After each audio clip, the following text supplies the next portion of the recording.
नीलातुङ्गस्तनगिरितटी सुप्तमुद्बोध्य कृष्णम् पारार्घ्यं स्वं श्रुतिशतशिरस्सिद्धमध्यापयन्ति स्वोच्छिष्टायां सृजनिगणितं यावनात्कृत्य भुङ्क्ते गोदा तस्यै नमैदमिदं भूय एवास्तु भूयः।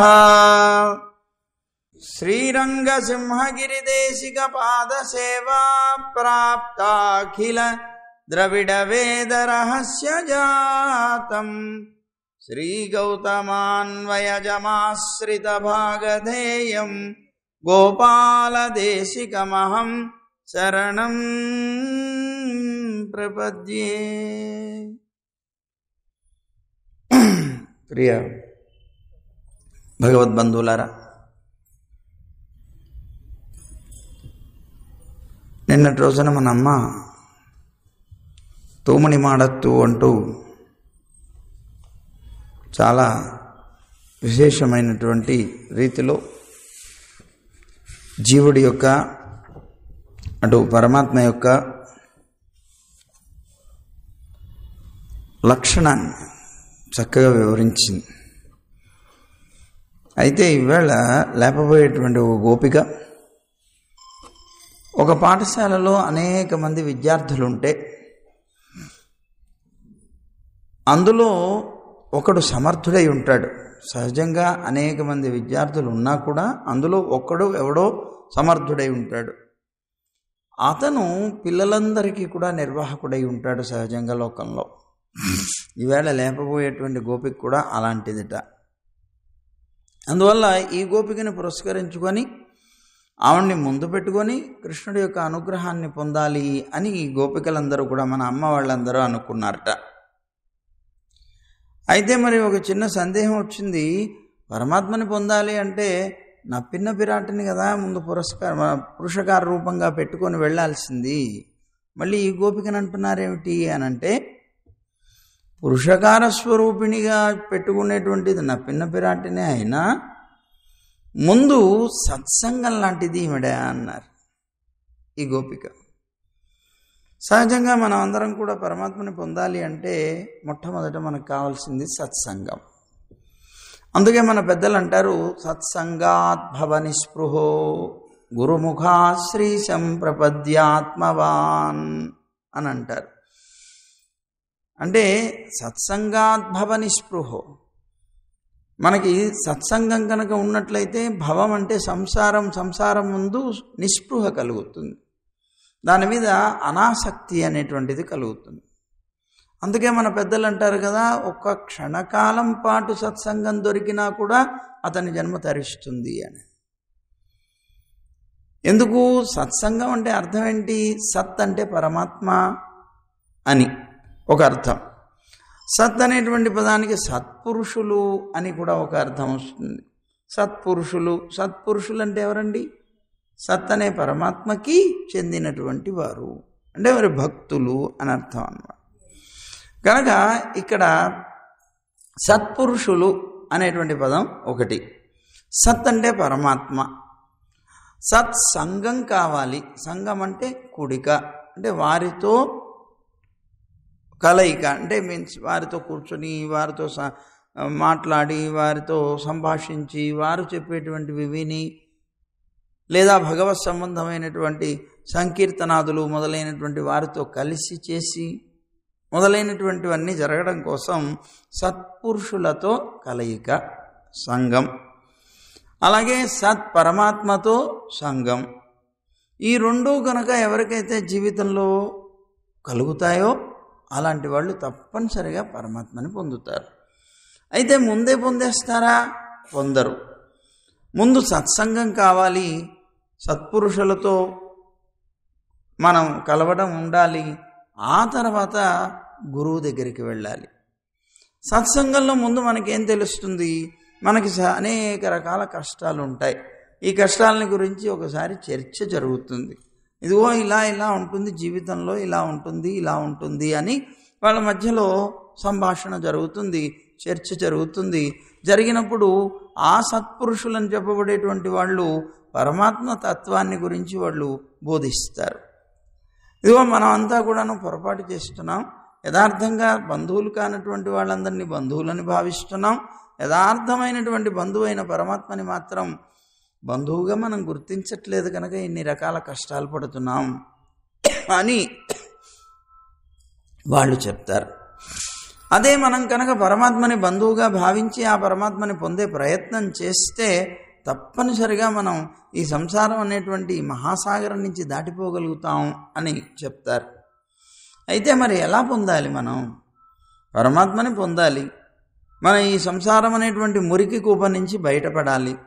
సంసారం అనేటువంటి మురికి కూపం నుంచి బయట పడవేసేవాడు. నాకేమో ఈత రాదు. ఈ సంసారం మహాసాగరం.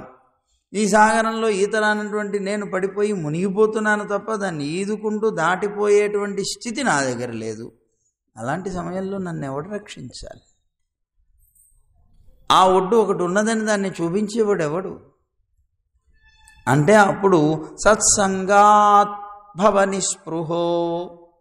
ముందు సత్సంగం కలిగిన తర్వాత భవం అంటే సంసారం యొక్క తత్వం ఏమిటో తెలిసిన తర్వాత దాని మీద విరక్తి కలుగుతుంది. ఎప్పుడైనా సరే మనకి దేని యందైనా సరే ప్రీతి కలగాలన్నా, దేని యందైనా సరే రాగం విరాగం అని పదాలు వింటాం మనం. దేని యందైనా రాగం కలగాలన్నా, దేని యందైనా విరాగం కలగాలన్నా ప్రధానంగా ఉండవలసింది గుణదర్శనం, దోషదర్శనం. గుణదర్శనం ఎవరైతే చేస్తారో వాళ్ళకి దాని మీద ప్రీతి కలుగుతుంది. దోషదర్శనం ఎవరైతే చేస్తారో వాళ్ళకి దాని మీద విరక్తి కలుగుతుంది. ఏమండి, మీకు బాగా ఇష్టమైనటువంటిది చింతకాయ అనుకోండి. ఆ చింతకాయ మీరేదో తీసుకొని వెళ్ళి పచ్చడి చేసుకోవాలో లేకపోతే పప్పు చేయాలో చింతకాయతోనో లేకపోతే చింతకాయ చిగురుతోనో ఏదో అనుకున్నారు. మీకు ఇష్టమే, కానీ ఆ ఇంటి యజమాని అయినటువంటి వ్యక్తికి దాంతో ఏం చేయాలో తెలియదు. మార్కెట్కి వెళ్ళాడు. మార్కెట్లో అన్ని వస్తువులు తీసుకుంటున్నాడు. అతనితో పాటు ఒక స్నేహితుడు కూడా వెళ్ళాడు. అక్కడికి వెళ్ళిన తర్వాత అవన్నీ తీసుకుంటూ చింతకాయని వదిలేస్తే, అరే కొత్తగా వచ్చిన చింతకాయ తీసుకో అన్నాడు. కొత్తగా వచ్చింది చింతకాయ తీసుకుంటే చింతకాయతో ఏం చేస్తారో నాకు తెలియదు అన్నాడు. అరే చింతకాయతో నీకేం చేస్తారో తెలియదా? చక్కగా దాన్ని పచ్చడి చేస్తారు. అబ్బో చింతకాయ పచ్చడి తింటే స్వర్గానికి బెత్తడే అంటారు. ఓ అట్లానా అని చాలా ఆనందపడిపోయి అతను చింతకాయ తీసుకున్నాడు. తీసుకొని ఇంటికి వచ్చాడు. ఇంటికి వచ్చిన తర్వాత ఇల్లాలు ఏం చేస్తుంది, కూరలన్నీ కూడాను గుమ్మరించేసి అన్నిటినీ కూడాను చక్కగా కవర్లలో పెట్టి ఫ్రిడ్జ్లో పెట్టాలి కదా, మరి అన్నీ తీస్తుంటే చింతకాయ కనిపించింది. ఇదేమిటండి చింతకాయ తెచ్చారన్నది. పాప, ఏమిటే విషం తెచ్చినట్టు మాట్లాడుతున్నావు, ఏమిటది అన్నాడు. అయ్యో మీకు గ్యాస్ట్రిక్ ట్రబుల్ ఉంది కదండి, మీకు కఫం ఉన్నది కదండి, కొత్త చింతకాయ తింటే కఫం వస్తుంది, జలుబు చేస్తుంది, మీకు అనారోగ్యం ఉంది కదా, ఇవి తెచ్చుకుంటే ఎలాగా అన్నది. ఓ అలాగా, అయితే తీసే అన్నాడు. ఎందుకు తెచ్చాడు ఇతను? గుణాన్ని చూసి. ఎందుకు వదిలేశాడు ఇతను? దోషాన్ని చూసి. లోకంలో ఏదైనా అంతే. ఏదైనా గుణదర్శనం చేసినప్పుడు దాని మీద ప్రీతి కలుగుతుంది, దోషదర్శనం చేసినప్పుడు దాని యందు విరక్తి కలుగుతుంది. కనుక మనం కూడా అప్పుడప్పుడు విరక్తి మనకి కూడా కలుగుతుంటుంది, సహజం కదండి. మరి బాగా ఆనందంగా జీవితం గడుస్తుంది అనుకోండి, అప్పుడేమనుకుంటాం, అబ్బా ఈ జీవితం ఇలాగే సాగిపోతే బాగుండు.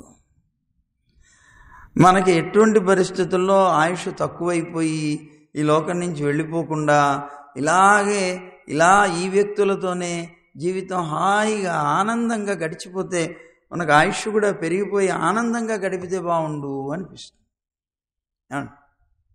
భార్య గారు చాలా అనుకూలంగా వెనకాలే వస్తూ చక్కగా ఏం కావాలంటే అది చేసి పెడుతూ అలా ఉన్నారనుకోండి, అలాంటి సమయంలో అనిపిస్తుంది. అదే ఆ భార్య గారు కనుక ఎప్పుడైనా కొద్దిగా శక్తి అవతారం ఎత్తారనుకోండి, సపోజ్ ఈ సంసారం వద్దు, పాడొద్దు, ఎప్పుడు ఇళ్లలో ఈ గొడవలే తప్ప ఏమీ లేదు అంటాడు. మళ్ళీ ఆవిడ మర్చిపోయి మామూలుగా మాట్లాడింది అనుకోండి, ఏదో ఆ సమయంలో అలా అనుకున్నాం కానీ నిజంగా వదిలేస్తామా అనుకుంటారు.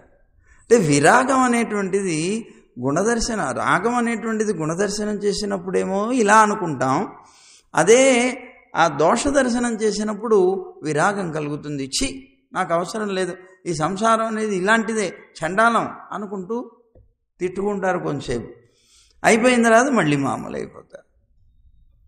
ఎందువల్ల ఇది అంటే భగవంతుడు చాలా తమాషాగా మనందరినీ కూడా బంధించాడు మోహం అనేటువంటి ఒక తాడుతోటి. మోహం అనేటువంటి సూత్రమే కనుక లేకపోతే మనం బంధితులం కాలేము. ఆ మోహం అనేటువంటి బంధనాలతో మనని బంధించి పారేశాడు పరమాత్మ. అందువల్ల ఈ మోహం అనేటువంటిది వదులుకోవాలన్నా వదలనివ్వదు. కష్టం కలిగింది కదా నీ మనస్సుకి, మరి వదిలే. ఆ సమయంలో అయితే అనుకుంటాం, నాకు అక్కర్లేదు, నేను వెళ్ళిపోతున్నాను ఇంట్లో నుంచి అని వెళ్ళిపోతాడు. కానీ కొంచెంసేపు అటు ఇటు తిరిగేసి మళ్ళీ ఇంటికి వస్తాడు. ఇదేమిటి మళ్ళీ వచ్చారు అడిగిందనుకోండి, ఎక్కడికి పోతాను నేను, ఇల్లు వదిలేసి అంటాడు పాప. అంటే ఏమిటి రాగం విరాగం అనేటువంటి దాంట్లో ఇదే అన్నమాట. కనుక రాగం కలిగినప్పుడు అది గుణాలు. అంటే ఇవన్నీ ఎప్పుడైతే ఇతను సత్సంగంలోకి వచ్చాడో, సత్సంగంలో ఏది స్వీకరించదగింది, ఏది వదలదగింది అనేటువంటి జ్ఞానాన్ని పొందుతాడు. ఈ జ్ఞానం పొందినటువంటి తాను పరమాత్మని పొందాలి అనుకుంటాడు. ఎందుకు? పొందదగినవాడు పరమాత్మ, వదలదగింది సంసారం. ఎందుకంటే సంసారం అనేటువంటిది మోహంలో పడేస్తుంది. ఇప్పుడు మోహంలో పడటం వల్ల మనం మళ్ళీ జన్మలెత్తవలసి వస్తుంది.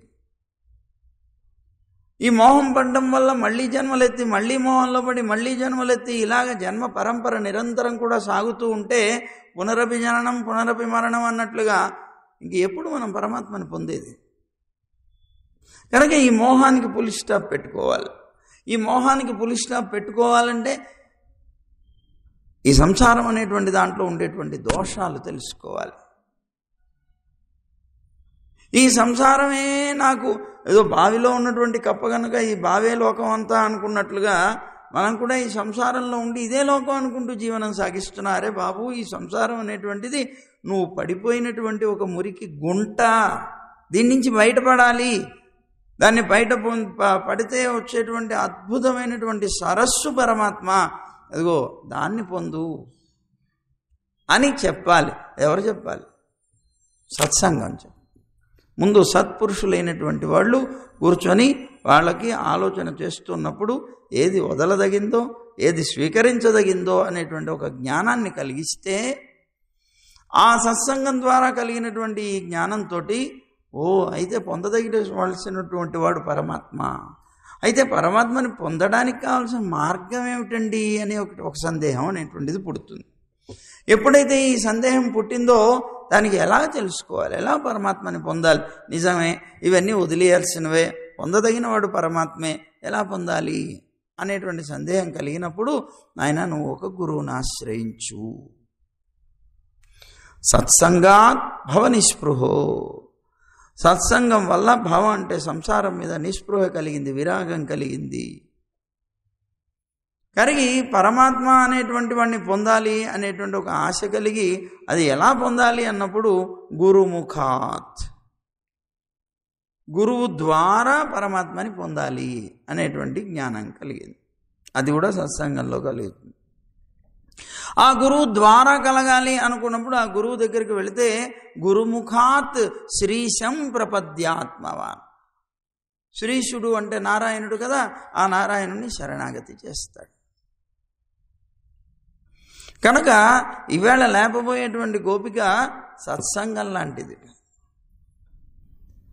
ఏమండి, ఆ తర్వాత లేపబోయేటువంటి మన అమ్మ తర్వాత పాసురాల్లో రాబోయేటువంటి నప్పిన పిరాట్టి పురుషకార స్వరూపిణిట. కనుక సత్సంగ స్వరూపమైనటువంటి ఈవిడ్ని నిద్రలేపుతూ ఈవేళ అంటున్నటువంటి పాసురం ఏమిటో మనం అంతా కూడా ఒకసారి చెప్పుకుందాం. నోత్తు సువర్గం పుగుగిన్ర అమ్మనాయి మాతముం తారారో వాసల్ తిరవాదార్ నాత్తతుజాయ్ ముడి నారాయణన్ நம்மால் போத்த பறைதரும் புண்ணிய நாள் பண்டொரு நாள் கூத்தத்தின் வாய் வீழந்த கும்பகரணனும் தோத்தும் உனக்கே பெரும் துயில் தான் தந்தானோ ஆத்தவனந்தலுடையாய் அருங்கலமே தேத்தமாய் வந்து తిర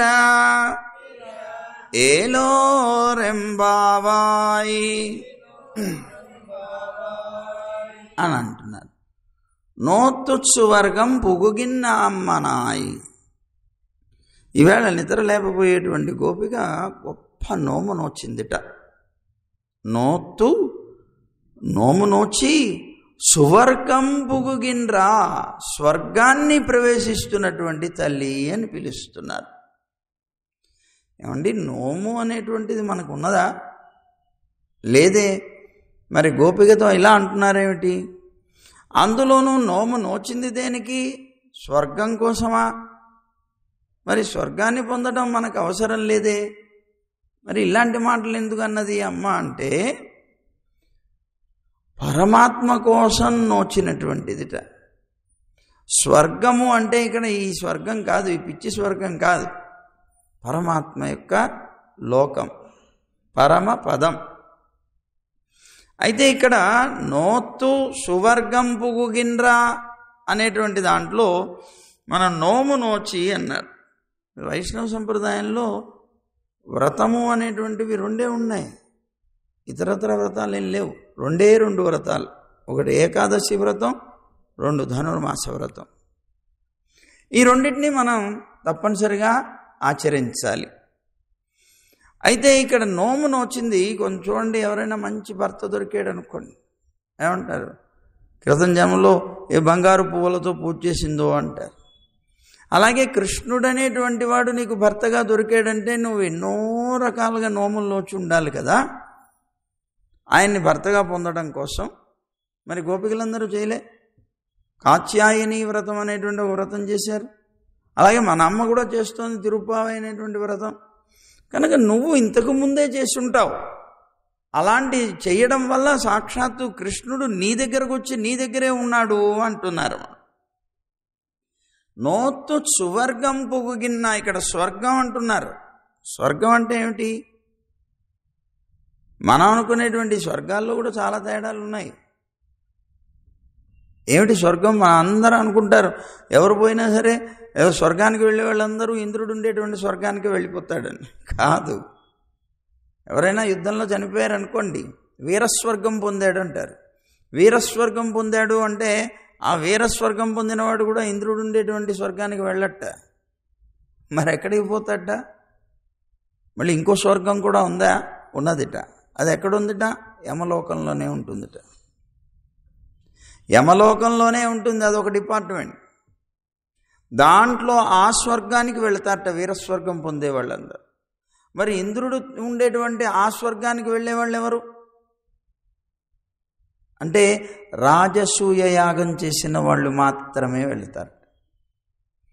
రాజసూయ యాగం చేసినటువంటి వాళ్ళు మాత్రమే ఇంద్రుడు ఉండేటువంటి లోకానికి వెళ్ళి ఇంద్రుడితో సహా భోగాలు అనుభవిస్తారట. మరి అందుకనే కదా ధర్మరాజు కూడా రాజసూయ యాగం చేసింది. ఆయన కోసం కాదు, మరి తండ్రి గారి యొక్క కోరిక మీద.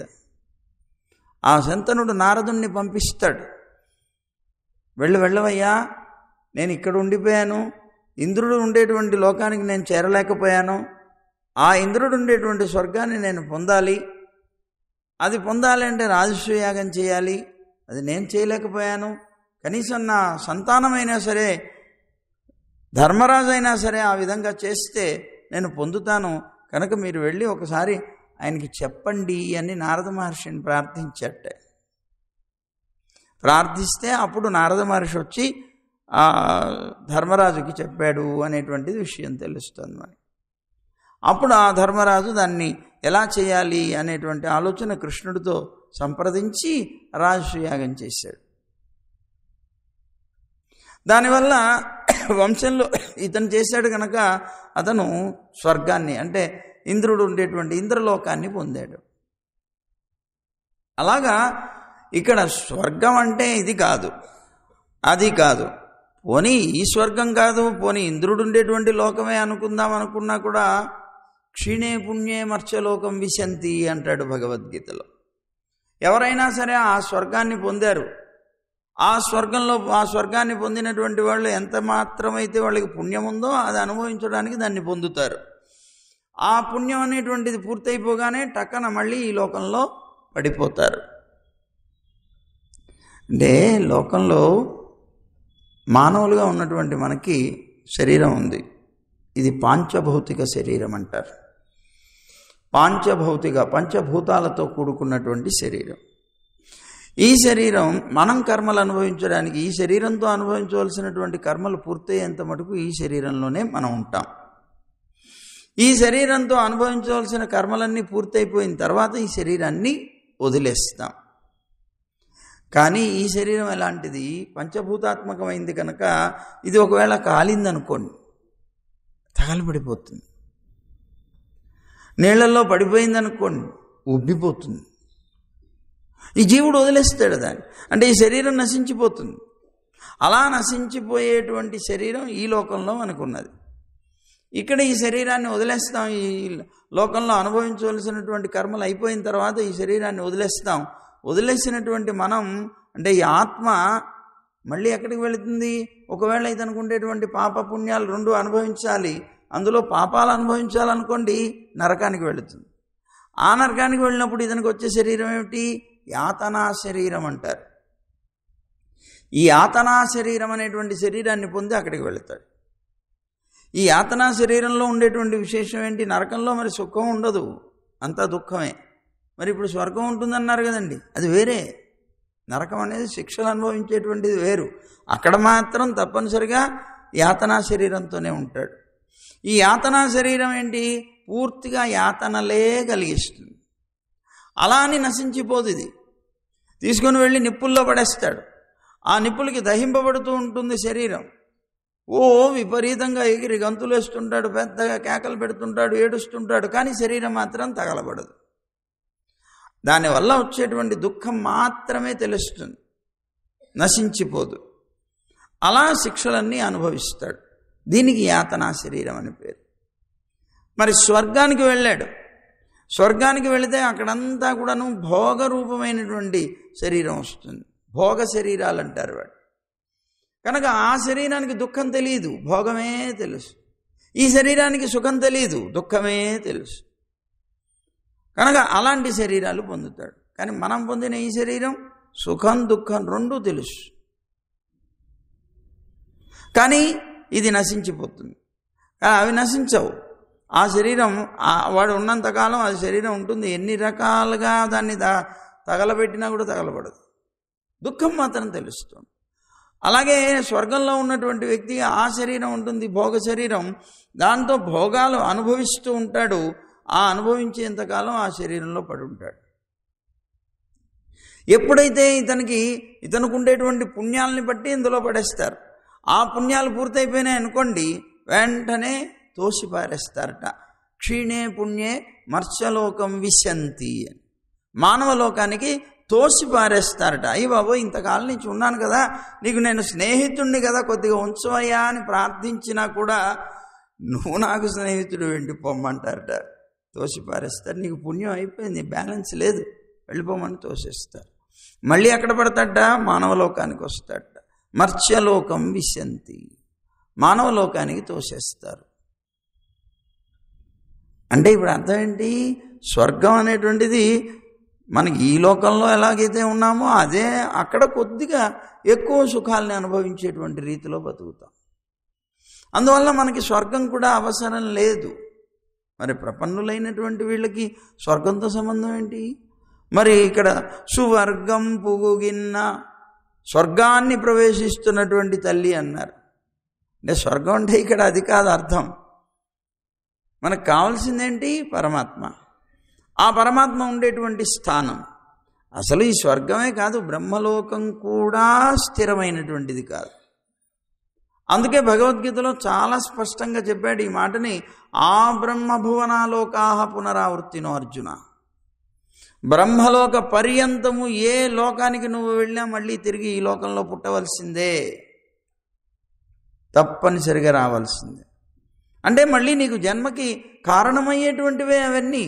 ఆయా లోకాల్లో నీకు ఉండేటువంటి పుణ్య విశేషాలు, పాప విశేషాలు అనుభవించడానికే నువ్వు వెళతావు. అది అయిపోగానే మళ్ళీ ఈ మానవ లోకంలో పుట్టాలి. కానీ ఎక్కడికి వెళితే మళ్ళీ తిరిగి ఇక్కడికి రామో అలాంటి లోకానికి మనం వెళ్ళాలి అనుకుంటే అది మాత్రం ఒక్కటే. అది కూడా చెప్పాడు భగవద్గీతలో. యద్గత్వా న నివర్తంతే తద్ధామ పరమం మమ. ఎక్కడికి వెళ్ళి మళ్ళీ తిరిగి రాలేమో అలాంటి లోకమే నాది. అంటే మళ్ళీ జన్మించాడు వీడు. అక్కడేదో పుణ్యం ఉంది, పాపం ఉంది, ఇవి పోయాయి, అవి పోయాయి, ఏమీ ఉండదు. ఈ పుణ్య పాపాలతో సంబంధమే లేదు పరమపదాన్ని పొందేవాడికి. పుణ్యాన్ని చూసి ఇవ్వడం, పాపాన్ని చూసి ఇవ్వడానికి వీల్లేదు అక్కడ. అది కావాల్సిందేంటి? ప్రధానంగా ఆయన మీద ప్రీతి, అనన్యమైనటువంటి భక్తి. ఈ అనన్యమైనటువంటి భక్తి ఉండి పరమాత్మ కనుక నిన్ను వరించాడు అంటే నీకున్నటువంటి పుణ్యపాపాలన్నింటినీ తీసిపారేస్తాడు, అన్నిటినీ తగలబెట్టేస్తాడు. ఎప్పుడైతే అన్నిటినీ ఆయన తగలబెట్టేశాడో నీకు పుణ్యపాపాలు అనేటువంటివే లేవు. మళ్ళీ జన్మెత్తవలసిన అవసరమే లేదు. నువ్వు జన్మెత్తుతోంది పుణ్యపాపాలు అనుభవించడం కోసమే. కనుక వాటన్నిటినీ ఆయన తీసేసినప్పుడు, ఆయన లోకాన్ని మనకు ప్రసాదించినప్పుడు ఇక మరి పుణ్యపాపాలతో విషయం లేదు. పుణ్యపాపాలు ఉంటేనే ఈ లోకంలో పుడతాం, అవి లేవు కనుక మనం అక్కడే స్థిరంగా ఉంటాం. కనుక పరమపదం అన్నమాట. ఇప్పుడు ఈ ప్రపన్నులైనటువంటి వాళ్ళు పొందేటువంటిది కాదు ఇది. పుణ్యపాపాలకి అతీతమైనటువంటి వాళ్ళు, పరమాత్మని శరణాగతి చేసేటువంటి వారు. కనుక పుణ్యపాపాలకి అతీతమైనటువంటి వాళ్ళు అంటే వీటితో వీళ్ళకి సంబంధమే ఉండదు. వాళ్ళు అసలు ఆలోచించారు. ఏమండి, మామూలుగా సామాన్యమైనటువంటి వ్యక్తి అయితే ఈ కర్మ చేస్తే పుణ్యం వస్తుందండి, అమ్మో దీనివల్ల పాపం వస్తుంది, ఇలా అనుకుంటాం మనం. కానీ భగవంతుణ్ణి ఆశ్రయించి భగవంతుణ్ణి శరణాగతి చేసినటువంటి వ్యక్తి ఏ పుణ్యమో పాపమో ఇలాంటి వాటిని ఆలోచించి ఆ కర్మ చెయ్యడు. తాను తన యొక్క బాధ్యత కర్మ అనుకుంటాడు, ఇది భగవంతుని యొక్క కైంకర్య రూపం అనుకుంటాడు, ఉత్తమమైనటువంటి కర్మలే చేస్తాడు.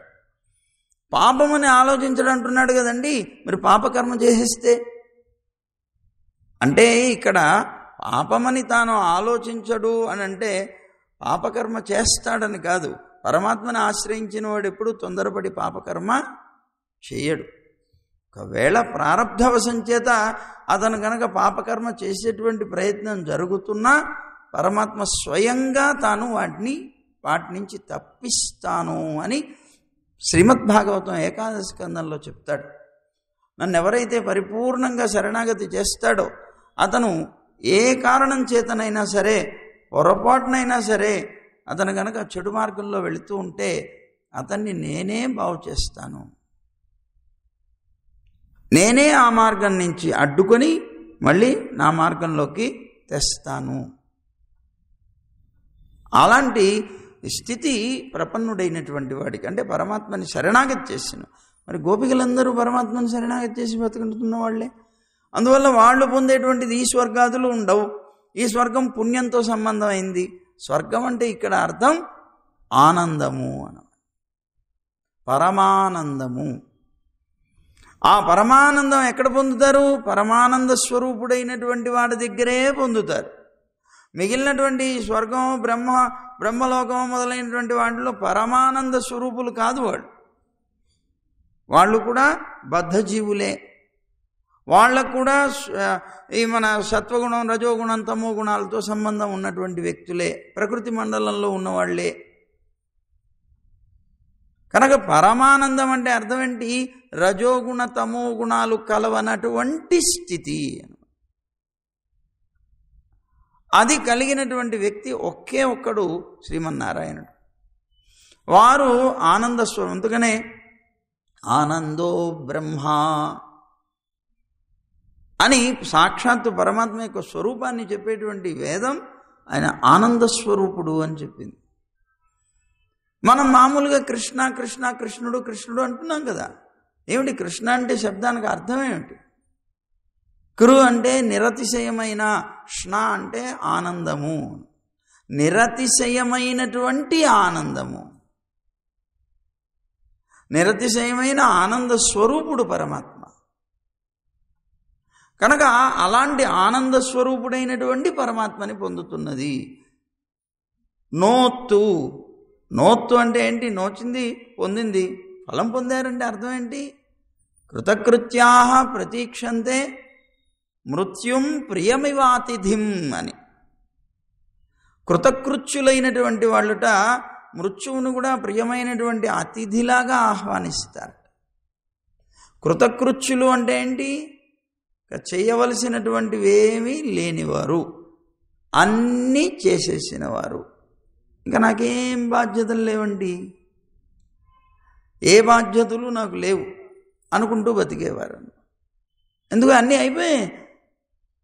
పిల్లలకి పెళ్ళిళ్ళు చేసేసాం, వాళ్ళ జీవనం వాళ్ళకి ఏదో ఆస్తులు ఇచ్చేసాం, వాళ్ళ దోళ్ళు వాళ్ళు జీవిస్తున్నారు, మాకేం బాధ్యత లేదు అనుకుంటా. అంటే కృతకృత్యులు అంటారు అలా.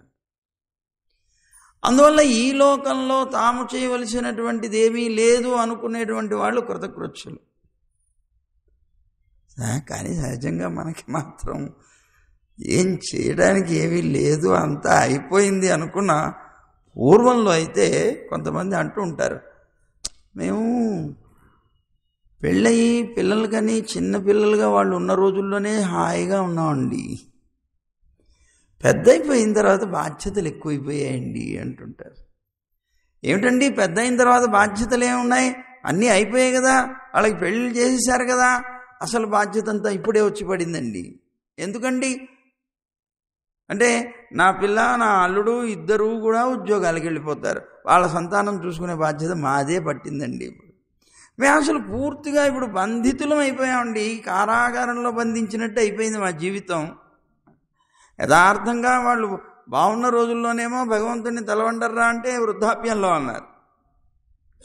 వృద్ధాప్యానికి వచ్చేటప్పటికే అసలు ఇంతకు ముందే నయమండి, ఇప్పుడే బంధితులం అయిపోయామని బాధపడుతున్నారు. విచిత్రమైనటువంటి జీవితం. అందువల్ల కృతకృత్యులం మనం కాలేకపోతున్నాం. ఇంకా చేయవలసింది ఏదో ఉంది అనుకుంటూనే బ్రతుకుతూ ఉండేటువంటి వ్యక్తులం. కానీ మాటల్లో మాత్రం అంటాం ఇంకేముంది, కాటికి కాళ్ళు చాచుకొని కూర్చున్నాను అంటారు. కాటికి కాళ్ళు చాచుకొని కూర్చున్నాను అంటే అర్థం ఏంటి? అయిపోయింది, వెళ్ళటానికి సిద్ధంగా ఉన్నానంటాడు. అంటే నిజం చెప్పండి, ఇంకా నేను కాటికి కాళ్ళు చాచుకొని కూర్చున్నాను అంటాడు, కానీ వాడికి ఏదైనా అనారోగ్యం వస్తే నాయనా నన్ను కొద్దిగా హాస్పిటల్కి తీసుకెళ్తావు. నిజంగా కాటికి కాళ్ళు చాచుకునేవాడు మళ్ళీ హాస్పిటల్కి ఎందుకండి?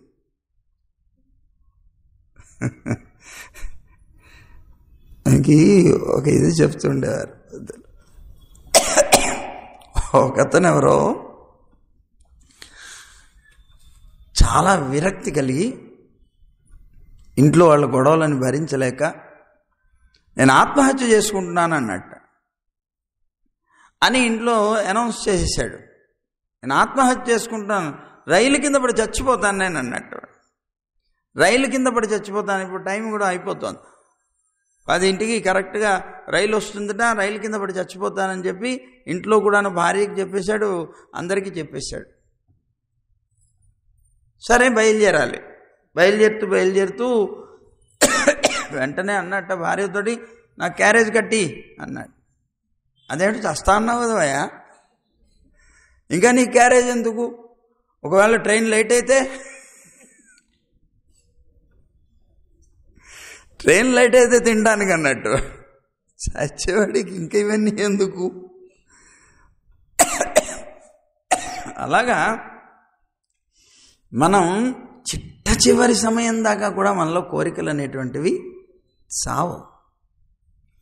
నిజంగా పూర్తిగా పోయి పరమాత్మనే పొందాలి అనేటువంటి దృఢమైనటువంటి నిశ్చయం కలిగినటువంటి వ్యక్తి కనుక అయితే అతను కృతకృత్యుడంటే.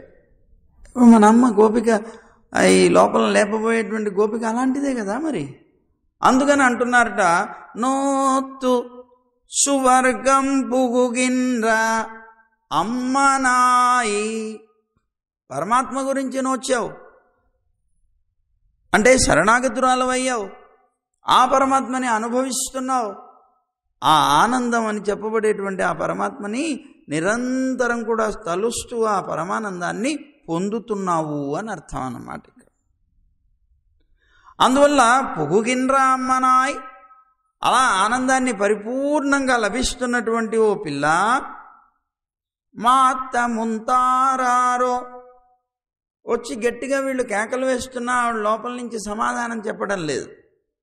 సరే పోనీలే, ఇప్పటిదాకా ఉన్న గోపికలందరూ అదే చేశారు, నువ్వు అదే చేస్తున్నావు, నోరు తెరిచి మాట్లాడకపోయావు, వచ్చి తలుపన్న తీయచ్చు కదా అన్న. మా అత్త ముంతారారో వాసల్ తిరవాదార్.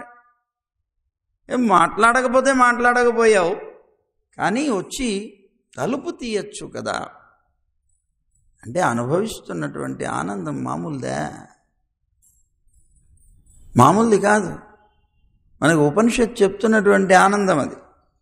ఏమంటోందిట? ఆనందో బ్రహ్మ అంటే కృష్ణుడు పరమానంద స్వరూపుడు అని చెప్తోంది. ఆనందం బ్రహ్మణో విద్వాన్ అన్నది. అతను ఆనందం అనేటువంటి దాన్ని గుణంగా కలిగినవాడు అని చెప్తోంది. ఏష హ్యేవ ఆనంద యాతి అంటోంది. అది ఆ పరమాత్మ ఎవరైతే ఉన్నారో అతను ఆనందప్రదుడై ఉన్నాడు. అలాగే రసో వైసహ, అతను రసోస్వరూపుడై ఉన్నాడు. రసగృహ్యేవాయం లబ్ధ్వా ఆనందీ భవతి. అలా అతను ఆ రసస్వరూపుడైనటువంటి పరమాత్మ లభించడం చేత మనకి ఆనందం అనేటువంటిది కలుగుతుంది. సహజంగా లోకంలో ఉండేటువంటి ప్రతి జీవి కోరుకునేది ఏది? ఆనందమే. ఆనందం కూడా నిత్యమైనటువంటి ఆనందం కావాలని కోరుకుంటున్నాం కదండి. మరి దుఃఖం కలవనటువంటి ఆనందం కావాలి, కానీ దాని గురించి ప్రయత్నం చేస్తున్నాం మనం? చేయడం లేదు. దుఃఖంతో కూడినటువంటి సుఖాలు ఏవైతే ఉన్నాయో వాటి గురించి ప్రయత్నాలు చేస్తున్నాం. కోరుకునేదేమో నిత్యమైనటువంటి ఆనందం కావాలను, అసలు దుఃఖం అనేటువంటిది కలవనటువంటి ఆనందం కావాలి అని కోరుకుంటున్నాం. విచిత్రమైనటువంటి కదా, మనం చాలా విచిత్రమైన వాళ్ళం. అందుకని ఆనంద స్వరూపం, నీకు నిజంగా ఆనందం కావాలి, పరమానందాన్ని పొందాలి అనుకుంటే మాత్రం రసస్వరూపుడైనటువంటి పరమాత్మని మాత్రమే పొందాలి అని తెలిసినటువంటి గోపిక కనుక ఈవిడ బాగా ఉన్మత్తమైనటువంటి స్థితిలో ఉన్నదట, తన్మయావస్థని పొందున్నదట. అందుకని వీళ్ళ మాటలే చెవిన పడలేదు. కానీ వీళ్ళేమంటున్నారు? మాత్త ముంతారారో వాసల్ తిరవాదార్. ఇంతకుముందు గోపికల దగ్గరకు కూడా వెళ్ళాం. అన్రిచ్చెవుడో అనందలో ఏమప్పెరుందు ఈ మందిర పట్టాలో ఎన్నన్నాలో అన్నీ అనేసి వచ్చాం. నువ్వు కూడా ఇలాగే ఉన్నావు, వచ్చి తలుపు తీయమ్మా కనీసం, పలక్కపోతే పలక్కపోయావు అంటున్నారట. తలుపెందుకు మూసావు? మాకు తెలుసులే నువ్వెందుకు మూసావో, లోపల కృష్ణుడు ఉన్నాడు కదూ అన్నారట. కృష్ణుడు లేడు ఇక్కడ. తెలుసు తెలుసు, మాకు తెలుసు కృష్ణుడు ఎక్కడ ఉంటాడో, కృష్ణుడు ఉన్న చోట ఏమవుతుందో మాకు తెలుసు. ఏమిటి? నా తత్తుషాయిముడి నారాయణన్. నారాయణుని గుర్తుపట్టేది ఎట్లా? తులసి పరిమళాలు వస్తాయిట. తులసి పరిమళం ఎక్కడొస్తే అక్కడ నారాయణుడు ఉన్నాడు అని గుర్తుపట్టచ్చుట. కనుక నీ ఇంట్లో నుంచి తులసి పరిమళాలు వస్తున్నాయమ్మా అంటే ఇక్కడ తప్పనిసరిగా నారాయణుడు ఉండి తీరాలి. లేకపోతే తులసి పరిమళాలు ఎలా వస్తాయి? ఎందుకు? ఆయన ఎప్పుడు కూడా కిరీటం మీద తులసి పెట్టుకొని ఉంటాడట. నా తత్తుషాయిముడి అంటే పరిమళిస్తున్నటువంటి తులసి మాలిక చేత అలంకరింపబడినటువంటి కిరీటం కలిగినటువంటి వాడట. కనుక అతను ఇక్కడున్నాడా అన్నాడు. ఎవరు తను?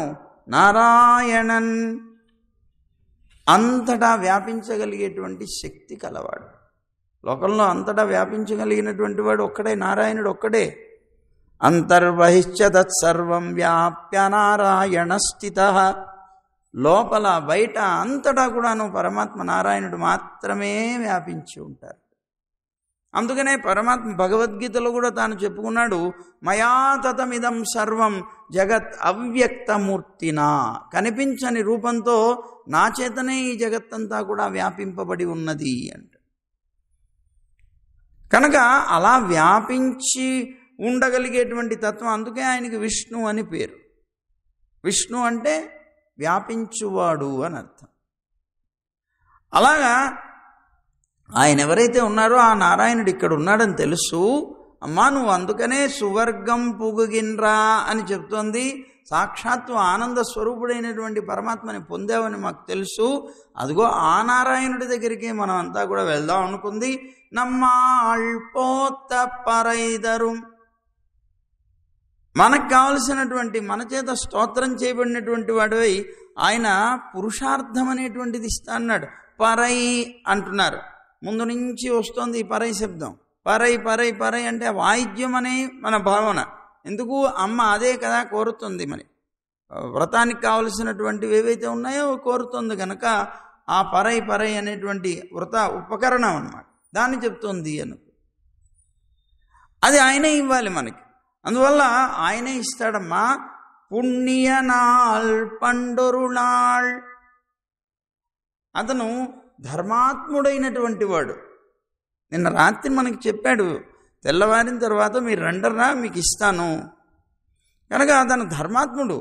ఆ ధర్మాత్ముడైనటువంటి రాముడి చేత ముందు ఇంతకు పూర్వం రామావతారం కాలం ఏదైతే ఉన్నదో ఆ కాలంలో అని చెప్పబోతున్నారు. పుణ్యనాళ్ పండు ఉరునాళ్. పండు అంటే పూర్వం, ఉరునాళ్ ఒకనాడు. పుణ్యనాళ్ అంటే ధర్మాత్ముడైనటువంటి రాముడి చేత. కూత్తత్తిన్ వాయు వీషంద అంటున్నారు. ఇప్పుడు అలాంటి ధర్మాత్ముడైనటువంటి రాముడు, ఆయన ధర్మాత్ముడైనా కూడాను వీడొచ్చి దుర్మార్గుడైనటువంటి వాడు చేరితే వాడు నాశనం అయిపోతాడు. అంటే ఒక ఆయన ఎవరో పెద్ద బావి కట్టించట. ఎందుకు? ఊళ్ళో వాళ్ళందరూ కూడాను చక్కగా నీరు తోడుకుంటారు, ప్రాణం నిలుపుకోవడానికి ఉపయోగపడుతుంది. కానీ ఒకడెవడో వెళ్ళి దాంట్లో దూకి చచ్చట. ఏమండి, ప్రాణం నిలుపుకోవడానికి బావి తవ్వితే ప్రాణం పోగొట్టుకోవడానికి ఉపయోగించుకున్నట్లుగా లోకంలో ఉండేటువంటి అందరికీ అభయాన్నిచ్చి అందరి ప్రాణాలు నిలిపేటువంటి వాడుగా నారాయణుడు ఉంటే, అలాంటి వాడి దగ్గరకు వచ్చి చచ్చినటువంటి వాళ్ళు కొంతమంది ఉన్నారు. రావణాసురుడో కుంభకర్ణుడో మొదలైనటువంటి వాళ్ళు. అదిగో అలాగా ఇప్పుడు పుణ్యనాళ్ అంటే ఇవన్నీ కొద్దిగా దెప్పుతున్నారు. దొప్పేటప్పుడు ఈ మాట అంటున్నారు, పండొరునాళ్. ఇంతకు పూర్వం ఒకసారి కూత్తత్తిన్ వాయు వీషంద, మృత్యువు యొక్క నోటిలో పడినటువంటి, అంటే రావణాసురుడి యొక్క రావణాసురుడు చెరలో పెట్టి మృత్యు అనేటువంటిది ఏదైతే ఉన్నదో ఆ మృత్యువు యొక్క వాత పడినటువంటి వాడు కుంభకర్ణుడు. రావణాసురుడు యొక్క సోదరుడే ఇతను కుంభకర్ణుడు. ఆ కుంభకర్ణుని గురించి చెప్తూ ఈ మాట అంటోందట, పండొరు నాள் కూత్తత్తిన్ వాయ్ వీషంద. అదో ఇందాక చెప్పాం కదా, ఆ వ్యక్తి చచ్చినట్టుగా వీడు కూడా వీళ్ళ తమ్ముడు సోదరుడు వాడు చస్తూ వీడిని కూడా చంపాడు అన్నమాట ఆ రాముడి దగ్గరికి పంపించి. ఎందుకని? కుంభకర్ణుడు ఎవడైతే ఉన్నాడో కుంభకర్ణను కుంభకర్ణుడు అన్నారు. ఈ కుంభకర్ణుడు విచిత్రమైనటువంటి వ్యక్తి. రావణాసురుడు కుంభకర్ణుడు ఇద్దరు కూడాను మంచి బలవంతులే. వాళ్ళిద్దరే మనకి జయ విజయులు ఈ రూపంలో వచ్చారు. అయితే రావణాసురుడు ఇతను ఇద్దరు కూడాను తపస్సు చేసినటువంటి వాళ్ళే, తపస్సుతో వరాలు పొందినటువంటి వాళ్ళే. కానీ రావణాసురుడైతే ఈ వరాల్ని పొందాడు. నేనెవరు మానవుడు అనేటువంటి వాడు, వానరుడు అనేటువంటి వాళ్ళు కాకుండా మిగిలినటువంటి వాళ్ళతోనే నాకు చావు లేకుండా కావాలని కోరాడు. వాళ్ళిద్దరినీ తక్కువ వాళ్ళుగా భావించి సరే బ్రహ్మగారు ఇచ్చేశారు. మరి కుంభకర్ణుడు కూడా గొప్ప తపస్సు చేశాడు. ఏమండి, చేసినటువంటి వాడు ప్రపంచం లోకం అంతా కూడా దేవతలు లేకుండా ఉండాలి అన్నాడు. అంటే అర్థం ఏంటి? నిర్దేవం అవ్వాలి ఈ లోకం, ఎక్కడ దేవతలు అనేటువంటి వాడు లేకుండా ఉండాలి అని కోరాలని అతని కోరిక. అంతా రాక్షసమయం అయిపోవాలి, లోకంలో పరిపాలన అంతా రాక్షసులదే అవ్వాలి. ఎప్పుడు ఈ దేవతలతో గొడవ పడుతూ ఎందుకు, అసలు దేవతలే లేకుండా కోరేస్తే సరిపోతుందని తపస్సు చేశాడు బాబు. ఆ కోరదామని తపస్సు చేశాడు. కానీ ఆ మాట నోట్లో నుంచి ఎలా తెప్పిస్తారు చెప్పండి? దేవత బ్రహ్మ కూడా దేవతల్లో ఒకడు కదా. మరి ఆ బ్రహ్మ వరం ఇచ్చేటప్పుడు నువ్వు అలాంటి కోరిక కోరితే నేనెలా దాన్ని అంగీకరిస్తానయా? ఆ సమయంలో ఆ సరస్వతీదేవి వచ్చి అతని నోట్లో కూర్చుందిట. ఆ కుంభకర్ణుడు అడగబోయేటప్పుడు నిర్దేవం కావాలి అని కోరవలసినటువంటి సమయంలో నిద్ర కావాలి అని కోరిపించింది. నిద్ర కావాలి అని కోరేటవాడు. సరస్వతి నోట్లో ఉంటే మరి ఇంకేమవుతుంది? టక్కన మారిపోయింది. అందువల్ల నిర్దేవం అనే శబ్దం నిద్ర కింద మారిపోయింది. నాకు నిద్ర కావాలి కోరాడు. తదాస్తు అన్నట్టు చతుర్ముఖ బ్రహ్మ అయిపోయింది. మరి నిద్ర ఎంతసేపు కావాలి? నిత్యము పడుకుని ఉంటావా? కాదు కాదు, ఒక 6 నెలలు నిద్ర, 6 నెలలు మేల్కొని ఉండాలి, జాగ్రత్త అవస్థ. తదాస్తు అయిపోయింది. ఇప్పుడు ఇవన్నీ ఏమంటున్నారంటే, అలా కూత్తత్తిన్వాయ్ వీషంద కుంభకర్ణను. ఇప్పుడున్నటువంటి గోపికట ఈవిడ కూడా నిద్రలో మంచి నిపుణురాలట అని అంటూ, అమ్మా నీకు కుంభకర్ణుడికి ఎప్పుడో కొద్దిగా పోటీ జరిగినట్లుంది అని. ఏదో ఇద్దరు కూడాను ఎవరు ఎక్కువసేపు నిద్రపోగలరు, ఎంత బాగా నిద్రపోగలరో చూద్దామని పోటీ పెట్టుకున్నట్టున్నారు. ఆ పోటీలో కుంభకర్ణుడు కూడా నీకు ఓడిపోయినట్టున్నాడు అంటుందట మనం. కుంభకర్ణను తోత్తుం ఉనక్కే పెరుంతుయిల్ తాంతందానో. ఆ కుంభకర్ణుడు కూడా నీకు ఓడిపోయి తన నిద్ర అంతా కూడా నీకే ఇచ్చిపోయినట్టున్నాడు అంటుంది. తనకున్నటువంటి నిద్ర ఓడిపోయినవాడు ఏం చేస్తాడు మరి? తనది కూడా ఆవిడకి ఇచ్చేసేసి, అమ్మ నేను ఓడిపోయాను వెళ్ళొస్తానని వెళ్ళిపోయినట్టున్నాడు తను. ఇక్కడ కుంభకర్ణుడు అంటే మనం అనుకున్న రావణాసురుడి యొక్క సోదరుడు కాదు. కుంభకర్ణుడు అంటే కుంభ సంభవుడు అన్నమాట. కుంభ సంభవుడు అంటే ఎవరు? అగస్త్య మహర్షి. ఆ అగస్త్య మహర్షి ఎలాంటి అద్భుతమైనటువంటి కార్యాలు చేశాడో అలాంటి అద్భుతమైనటువంటి కార్యాలు నువ్వు కూడా చేసావు. ఆ ఒక కుంభ సంభవుడుగా చెప్పబడేటువంటి ఆ అగస్త్య మహర్షి కూడా నాకన్నా నువ్వే గొప్పదానివేమో అని అన్నాడు. తగినంత గొప్ప శక్తి కలిగినటువంటి దానివి అని పోయినట్లు అన్నమాట. ఏం చేశాడండి ఆయన కుంభ సంభవుడు అగస్త్యుడు? చాలా గొప్ప కార్యాలు చేశాడు. సముద్రాన్నంతటిని తాగేశాడండి అతను. దేవతలందరికీ కూడా దాని లోపల నివాత కవచులు అని చెప్పబడేటువంటి రాక్షసులు ఉండేవారట. వాళ్ళకి రాత్రిపూట, రాక్షసులకి ఎప్పుడు కూడాను రాత్రులందు బాగా బలం ఎక్కువ ఉంటుంది. పగటి కాలంలో వాళ్ళు బలవంతులు కారు. అందుకని పగటి కాలం అంతా కూడా సముద్రంలో దాక్కునేవారట, నిద్రించేవారట. రాత్రి కాలంలో బయటికి వచ్చి వాళ్ళు చాలా హింస పెట్టేవారట, దేవతలకు కానీ లోకంలో మానవులకు కానీ అందరికీ కూడా. వీళ్ళ పీడ భరించలేకపోతున్నాడు, వీళ్ళని జయించలేకపోతున్నారు. వీళ్ళని ఎలా జయించాలో అర్థం కావడం లేదు. పగలుపూట సముద్రంలోకి వెళ్ళిపోతున్నారు కనుక జయించలేకపోతున్నారు. మరి సముద్రం నుంచి బయటికి రావాలంటే రాత్రిపూట వస్తున్నారు, రాత్రిపూట జయించలేకపోతున్నారు. ఎందుకు? రాత్రిలందు వాళ్ళకి బలం ఎక్కువ ఉంటుంది. దానికి ఏం చేయాలో ఆలోచించి అగస్త్య మహర్షి దగ్గరికి వెళ్ళారట, ఉపాయం చెప్పండి అని.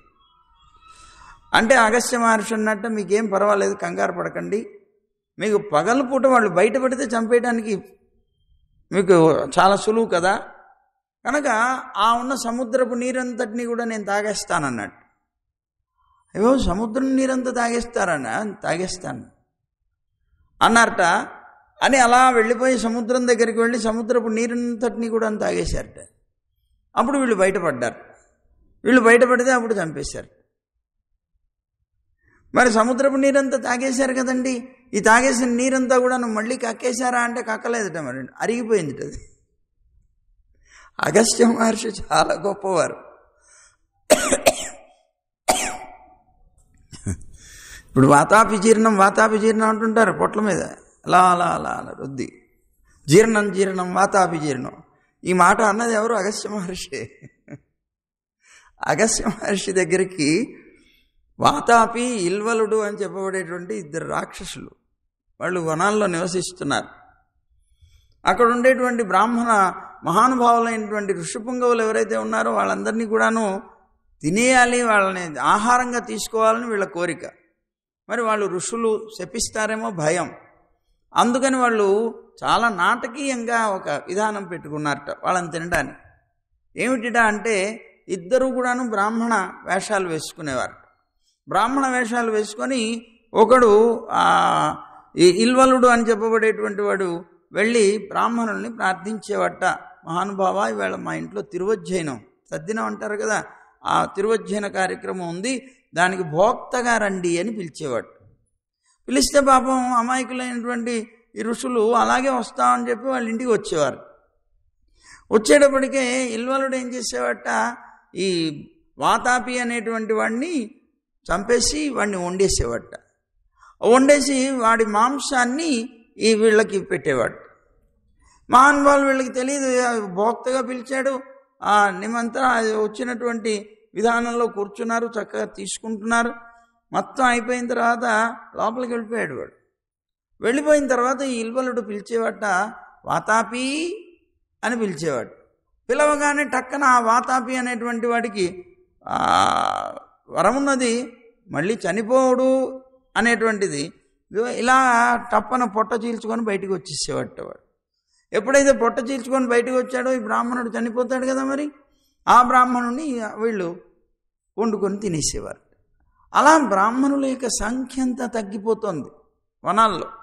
ఇలా బ్రాహ్మణుల యొక్క సంఖ్య అంతా తగ్గిపోతూ ఉన్నప్పుడు కొంతమంది బ్రాహ్మణులు కనిపెట్టారు, ఇది ఏదో జరుగుతోంది మాయ, ఎట్లా జరుగుతోంది, ఎందుకు జరుగుతోందని బాగా కనిపెడితే అప్పుడు వీళ్ళు చేస్తున్నటువంటి మాయ తెలిసింది.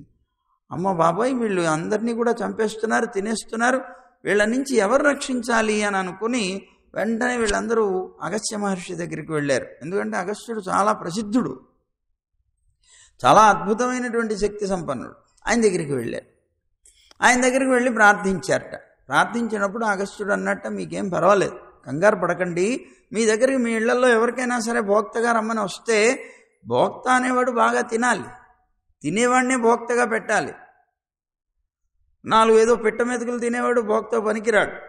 కనుక మీరు చెప్పండి, మేము ఎక్కువ తినలేమయ్యా, కనుక భోక్తగా మంచి భోక్త ఒకడు ఉన్నాడు, నేను చెప్తాం, అగస్త్య మహర్షి అని ఉన్నాడు, ఆయన పిలిచికెళ్ళండి అని చెప్పండి.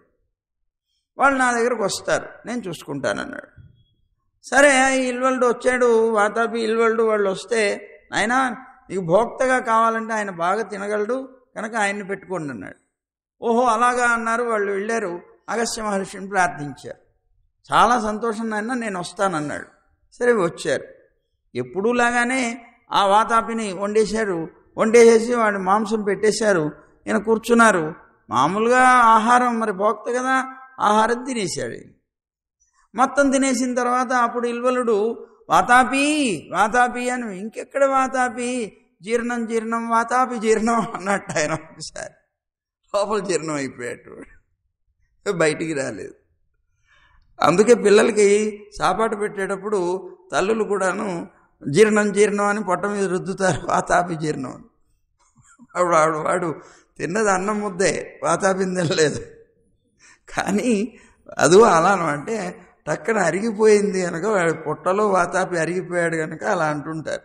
సరే, మొత్తం మీద ఇదిగో ఇలాంటి అద్భుతమైనటువంటి కార్యం చేశాడు.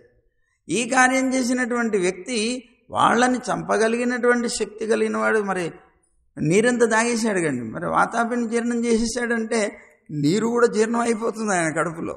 అయిపోయింది పాపం. మళ్ళీ సముద్రం ఖాళీ, ఏమీ లేదు, నీళ్లు లేవు. మరి ఎక్కడి నుంచి రావాలి? అప్పుడు తర్వాత సగరుడు అనేటువంటి రాజు ఉన్నాడు కదా, అదో మన ఈయన పేరేమిటి, ఆ సగరపుత్రులు తవ్వారు. మళ్ళీ దాన్ని బాగా పొడిగి పట్టిపోయింది, మరి నీళ్ళు లేవు. అలా పొడిగి పట్టిన దాన్ని మళ్ళీ లోపల దాకా లోతుగా తవ్వి తవ్వి తవ్వి తవ్వి పాతాళానికి వెళ్ళారనుకోండి. గుర్రం కోసం, అశ్వం కోసం కపిల మహర్షి ఆశ్రమం దాకా వెళతారు. అప్పుడు తవ్వబడినటువంటిది మంచిది అయింది. ఆ తర్వాత భగీరథుడి యొక్క ప్రయత్నం చేత గంగ వచ్చింది భూమి మీదకి. ఆ గంగ చేత కూడా నిండబడింది. అలాగా కొంత జలం అనేటువంటిది ఆ విధమైనటువంటి రీతుల్లో, అనేక రీతుల్లో దాంట్లోకి మళ్ళీ చేరిందిట. అలాంటి అద్భుతమైనటువంటి కార్యం చేయగలిగినటువంటి మహానుభావుడు అగస్త్య మహర్షి. పోనీ అదొక్కటే చేశాడండి, ఇంకా చేశాడట. ఏం చేశాడట? ఇప్పుడు మనం చెప్పుకుంటున్న తమిళం ఉంది కదా, ఈ ద్రవిడ భాషని రచించినటువంటి వాడు ఆయనే. ఈ ద్రవిడ భాషని రచించినటువంటి వారు అగస్త్య మహర్షి. ఈయన అగస్త్య మహర్షి ద్రవిడ భాష రచించాడు. సరే, ఈయన ఒకసారి శివపార్వతులు ఒక కళ్యాణం జరుగుతోందిట. కైలాసం వెళ్ళాట సేవిద్దామని. దేవతలందరూ అక్కడికి వచ్చారట.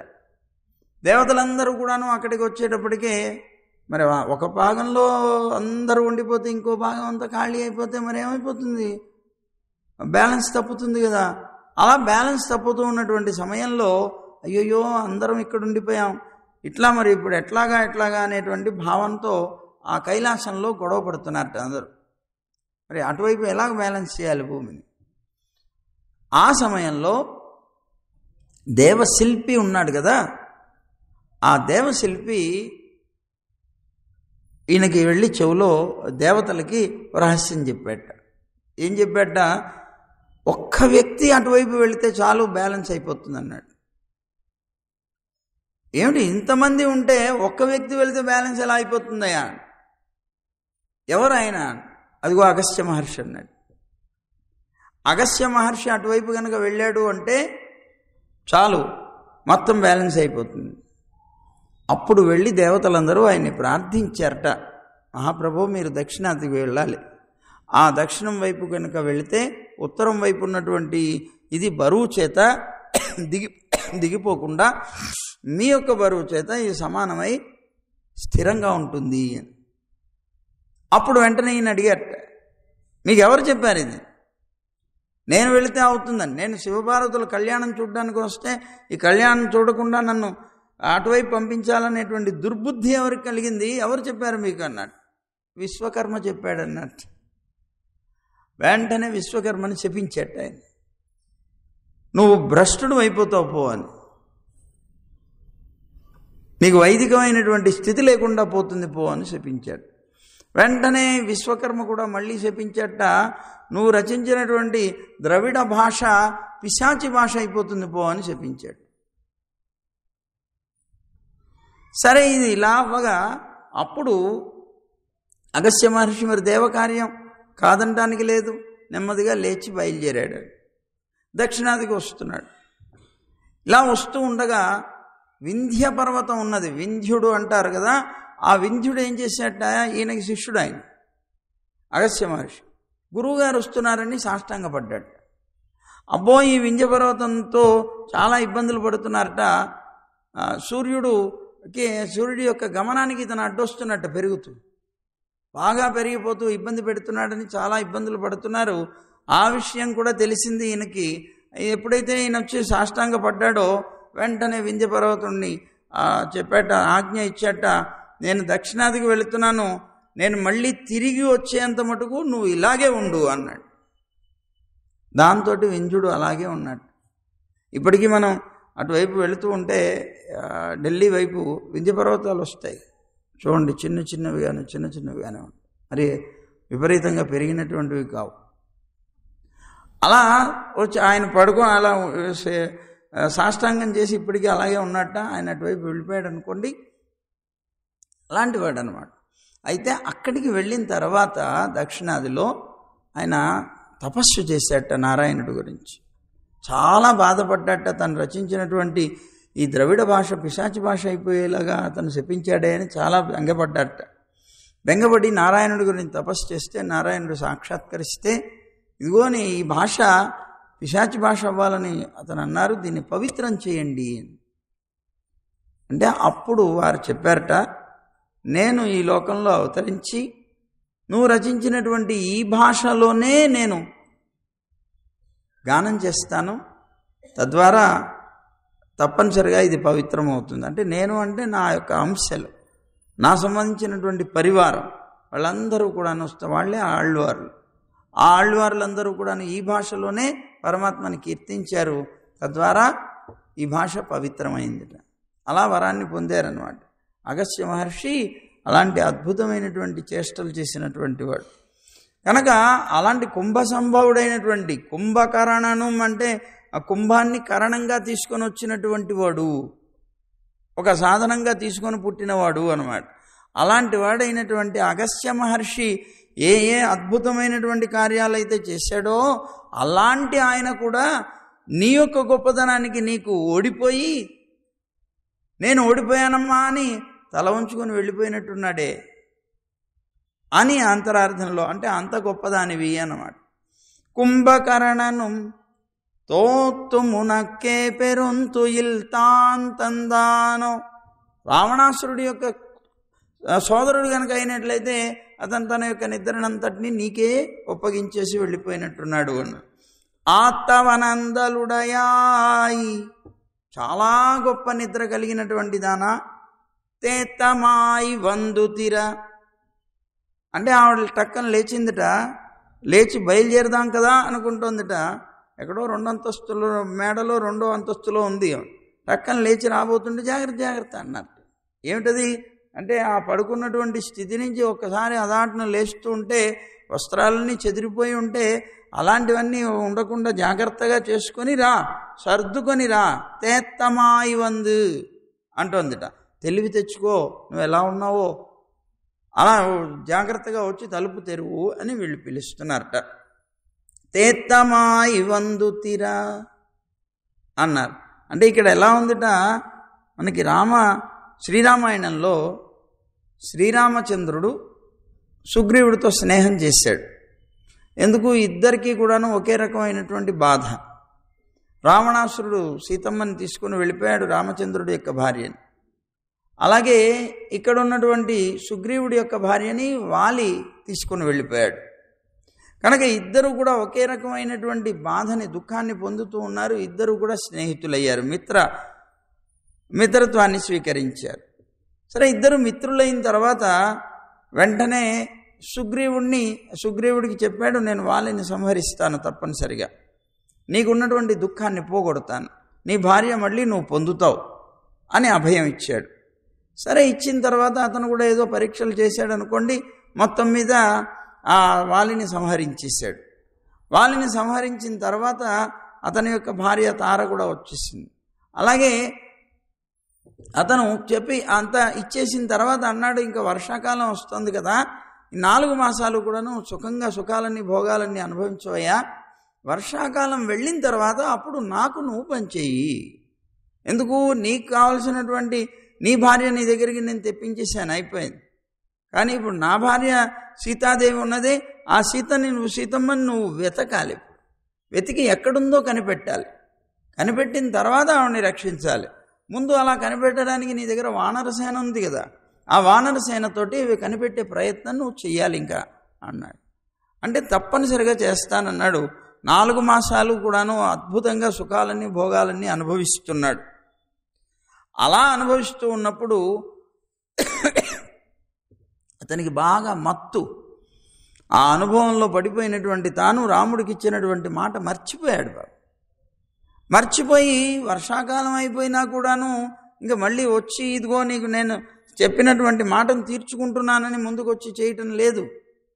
ఆ సమయంలో రామచంద్రుడికి చాలా తీవ్రమైనటువంటి కోపం వచ్చింది. చూడు లక్ష్మణ వెళ్ళు అన్నాడు. ఎక్కడికన్నా అన్నాడు. సుగ్రీవుడి దగ్గరికి వెళ్ళు. సుగ్రీవుడి దగ్గరికి వెళ్ళి సుగ్రీవుడికి చెప్పిరా, నీ అన్న వాలి వెళ్ళినటువంటి మార్గం ఇంకా మూతపడలేదు అని చెప్పిరా అన్నాడు. ఏ మార్గంలో వెళ్ళాడు? మృత్యు మార్గంలో వెళ్ళాడు వాడు. ఆ మృత్యు మార్గం ఇంకా మూతపడలేదు అంటే అర్థం ఏంటి? నీకు కూడా అది ఓపెన్ అయ్యే ఉంటుంది అని. నువ్వు కూడా మృత్యు పొందుతావు. ఎందుకు? నువ్వు ఇచ్చినటువంటి మాటని తప్పుతున్నావు కనుక అని చెప్పి రమ్మన్నాడు. వెళ్ళింది ఎవరండి? లక్ష్మణస్వామి అంటే ఆదిశేషుడు. బుసబుసలాడటం ఆయన యొక్క స్వభావం. వెళ్ళి గట్టిగా ఉన్నటువంటి ధనుస్సును పట్టుకొని ఒక్కసారి ధనుష్ఠంకారం చేశాట. ఎప్పుడైతే ఆ శబ్దం వినిపించిందో ఆ సుగ్రీవుడు తన యొక్క భార్యలిద్దరినీ ఒళ్ళో కూర్చోబెట్టుకుని ఉన్నట్ట. ఒక్కసారి వాళ్లతో సహా ఎగిరి అంతెత్తు ఎగిరిపడ్డట బాబు. ఆ ధనుష్ఠంకారానికి భయపడిపోయి వణికిపోతున్నట్టు. వణికిపోతుంటే అప్పుడు హనుమంతుడు చెప్పేట, నాయన తొందరపడుకు, భయపడుకు, నువ్వు చేసిన తప్పు మరి తప్పు కదా. నువ్వు అతను నీకు ఏదైతే మాట ఇచ్చాడో ఆ మాటను తీర్చుకున్నాడు. కానీ నువ్వు మాత్రం ఆలస్యం చేసావు. నువ్వు భోగాలలో ఉండేటువంటి లాలస చేత కనుక నువ్వు తప్పనిసరిగా నువ్వు చేసావు. అయినా నీకు నేను మంత్రిని కనుక నిన్ను కాపాడాలి. ఆ వచ్చిన వాడేమో మామూలు వాడు కాదు. ఆయన నిజంగానే కోపం తెచ్చుకుంటే నువ్వు ఎందుకు పనికిరావు. కానీ ఇప్పుడు ఏం చేయాలి? ఆయనకున్నటువంటి కోపాన్ని తగ్గించాలి. ఎలా తగ్గించాలి? అదే సుగ్రీవుడు కనుక వెళ్ళి ఎదురుపడ్డాడు అనుకోండి, ఇంకా ఎక్కువ అయిపోతుంది. అందుకని చెప్పేట, తార ఉన్నది కదా, తారని పంపి అన్నాడు. ఎందుకని అంటే తార అంటే ధార అన్నమాట. ఎప్పుడైనా సరే నిప్పుకి నీటి ధారే కదా ఆపగలిగేది. తార అంటే ధార. అది ఆవిడ పంపి అన్నాడు. అంటే స్త్రీ కదా. లక్ష్మణుడి యొక్క తత్వం ఏంటి? స్త్రీలను ఎప్పుడు కూడాను ఎదురు ముఖాన్ని కూడా చూసేవాడు కాదట. ఎప్పుడు తల ఉంచుకునేవాడు. స్త్రీలు వస్తే తల ఉంచుకునేవాడు, ఉంచుకొని మాట్లాడేవాడు. అలాంటి తత్వం కలిగినటువంటి వాడు కనుక ఆవిడని పంపించావనుకో వెంటనే ఆయన యొక్క కోపం తగ్గిపోతుంది. తాను ఏదో చెప్పవలసింది చెప్పేస్తాడు, వెళ్ళిపోతాడు. కంగారు పడకు, నువ్వు పంపి అన్నాడు. అప్పుడు తారను పంపించారు. అప్పుడు తార వచ్చింది. తార కూడా ఎలా వచ్చిందిట అంటే ఆ భర్తతోటి తాను అనుభవిస్తూ ఉన్నటువంటి దశ ఏదైతే ఉన్నదో ఆ దశ అలాగే వచ్చేసిందిట. ఆ ఒంటి మీద ఉన్నటువంటి బట్టలు సర్దుకోవడం కూడా లేకుండా అలా వచ్చేసిందిట. సా ప్రస్కలంతి మదవిహ్వలాక్షి ప్రళంబ కాంచీ గుణహేమ సూత్ర సలక్షణా లక్ష్మణ సన్నిధానం జగామ తారా నమితాంగయష్టి అని రామాయణం చెప్తుంది. అలాగా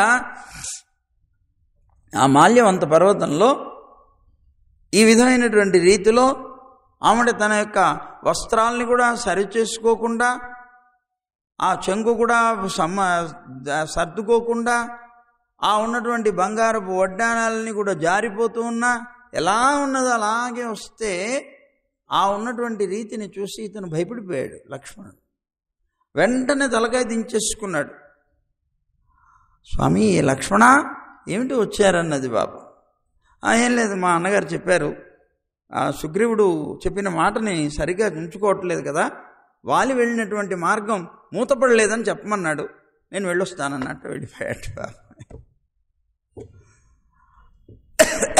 అలాగా ఆనాడు తార ఎలాగైతే ఉన్నపాళంగా అలాగ వచ్చేసిందో అలాగే నువ్వు కూడా రాకు, జాగ్రత్త సుమా అని చెప్పారట. తేతమాయి వందు తీరా, నువ్వు జాగ్రత్తగా తెలివి తెచ్చుకొని వచ్చి తలుపు తీయి అన్నారట.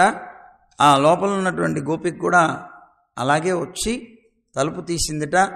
తీసిన తర్వాత మళ్ళీ మిగిలినటువంటి గోపికలతో కలిసి అందరూ కూడా బయలుదేరి అక్కడి నుంచి ఇంకొక గోపిక ఇంటికి రేపు వెళతారు. వెళ్ళినప్పుడు ఏంటో విందాం. సర్వం శ్రీకృష్ణార్పణమస్తు. గోవింద జయ జయ గోపాల జయ జయ. గోవింద జయ జయ గోపాల జయ జయ.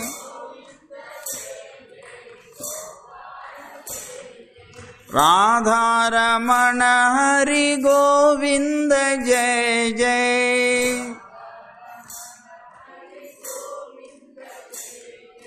గోవింద జయ జయ గోపాల జయ జయ.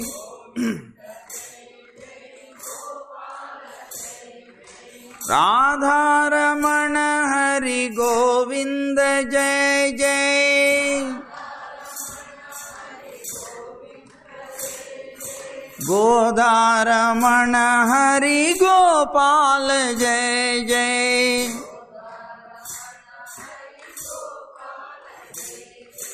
గోవింద గోవింద గోవింద జయ జయ.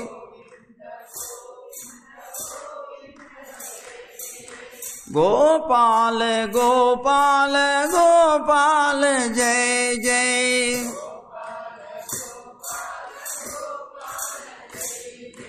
గోవింద జయ జయ గోపాల జయ జయ.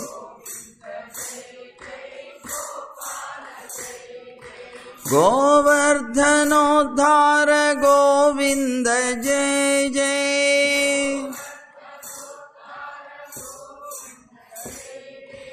గోపీ మనోహర ముకుంద జయ జయ.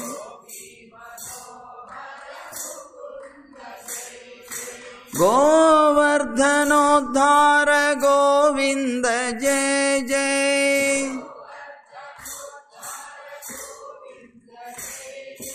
గోపీ మనోహర ముకుంద జయ జయ.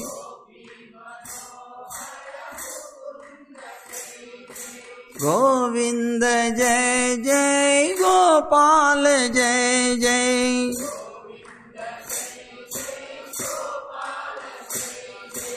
గోవింద జయ జయ గోపాల జయ జయ.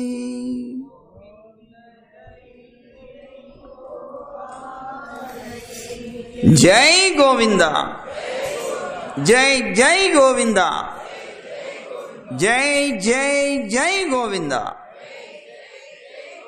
జై శ్రీమన్నారాయణ జై జై శ్రీమన్నారాయణ జై జై జై శ్రీమన్నారాయణ. జై రామానుజ జై జై రామానుజ జై జై జై రామానుజ. సర్వం శ్రీకృష్ణార్పణమస్తు.